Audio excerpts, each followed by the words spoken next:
Hey, what's up, family? Welcome to another sermon series. This is a three-part sermon series called The Lion's Den. All right, so what we're going to do is we're going to go ahead and start reading in Daniel chapter 6, 1 through 16.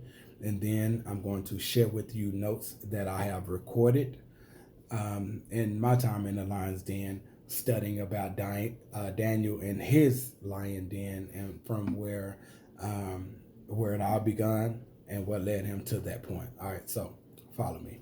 All right. Darius decided to appoint 120 satraps over the kingdom, stationed throughout the realm, and over them 3 administrators, including Daniel. These satraps, which are governors, would be accountable to them so that the king would not be defrauded.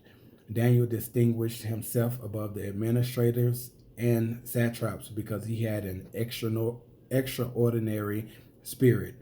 So the king planned to set him over the whole realm.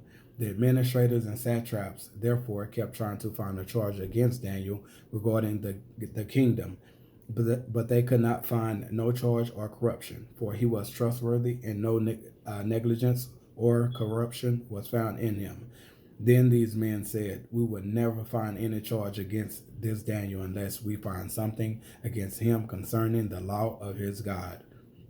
So the administrators and satraps went together to the king and said to him, "May King Darius live forever. All the administrators of the kingdom, the prefects, satraps, advisors, and governors have agreed that the king should establish an ordinance and enforce an edict that for 30 days anyone who petitions any god or man except you, the king, will be thrown into the lion's den.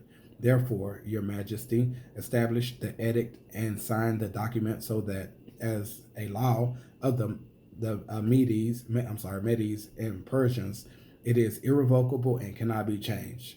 So King Darius signed the written edict. Daniel in the lion's den, verse 10. When Daniel learned that the document had been signed, he went into his house.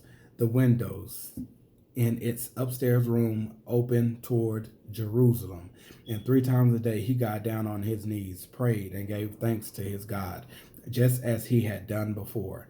Then these men went as a group and found Daniel petitioning and imploring his God. So they approached the king and asked about his edict.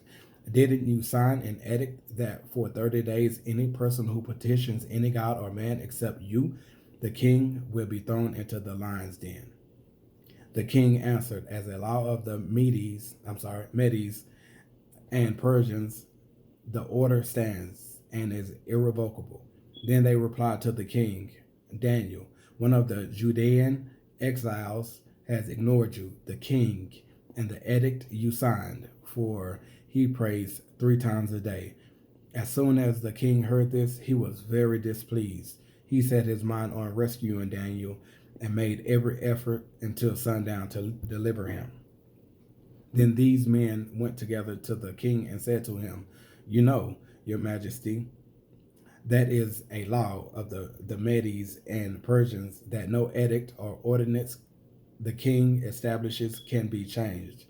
So the king gave the order, and they brought Daniel and threw him into the lion's den. The king said to Daniel, "May your God, whom you continually serve, rescue you." All right, so slide to these notes real quick.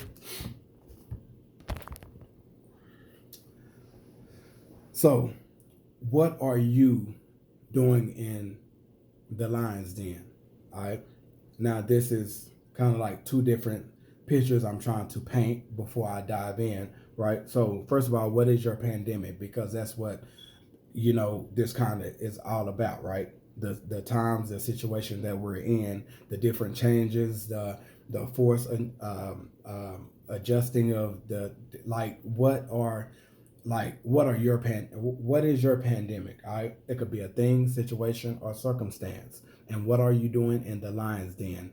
In your place, whatever place that is, what are you doing in your lion's den? Part 1, relationship. Are you going to trust God enough to continue to serve him in your lion's den?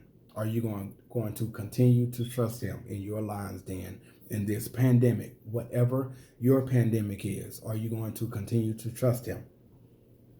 When that day come, are you still going to trust God enough that you are going to still serve him when it goes against the order that have been put in place? Again, they couldn't find any negligence or corrupt against Daniel. All right, so they had to they went to King Darius and manipulated him and pretty much and got him to write out a a edict and basically saying you can't serve any god and so I'm sorry, so on and so forth. And that's because they knew if they couldn't get him with corruption or negligence regarding the kingdom and his duties, they knew they could get him when it came down to his God. Now, ask yourself, if you were put in that same situation, or when that day come, are you still going to trust God enough that you are going to still serve him, even when it goes against the order that have been put in place? And fear not, he will deliver you, however he see fit, whenever he see fit, he will deliver you. All right, and I'm saying you. This includes me as well. All right, so what are you doing now? How are you showing that you trust God in this season? All right, so are you serving or are you complaining? Are you serving while complaining? Are you complaining, trying to serve? Like, what are you doing? All right. Have you asked how can you serve if you are not serving, or if you have not asked? What are you willing to do to serve? Do you trust that he knows best? What does your trust look like currently in the lion's den? Do you trust he will deliver you?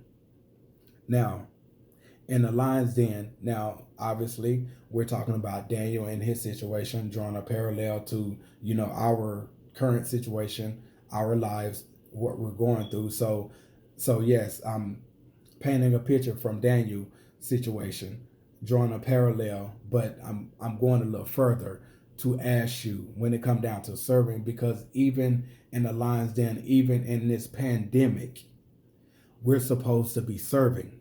We are supposed to be serving, not sitting back complaining, not sitting back wishing God would deliver us, not sitting back talking about, oh, did you see what's on the news? Are you like with this police brutality, like Black Lives Matter, like, all these different things that's going on in this pandemic? Because remember, the pandemic isn't just the COVID-19. It's not just that. All right, it's the whole concept of the pandemic and everything that has created a shift, a change, like the normalcy of what it used to be to what it is now. It could be anything, whatever pandemic it is. Are you sitting back complaining, or are you serving? And that's what matters. All right, and even when things get worse, because it's a possibility, it could get worse. It could get better, but even if it was to get worse, ask yourself, do you trust God enough? Even if it come to a point where you are thrown into a lion's den, all right? Will you trust that God will deliver you? Because you have been faithful, because you have been fully committed, regardless of what entity, regardless of what higher power, powers to be, as what most call it. And we talking about the powers to be, but we got powers to be, man, and then we got the Most High. All right, so the powers to be, when they say you can't, when they say if you do, there will be consequences. Will you continue to be faithful? Will you continue to be fully committed? And will you trust God if you are thrown into the lion's den? What I want to tell you, what I want to tell us, he will deliver us. Just continue to trust, believe and have faith and hold on. He will come. You guys stay blessed. See you next go around. Peace.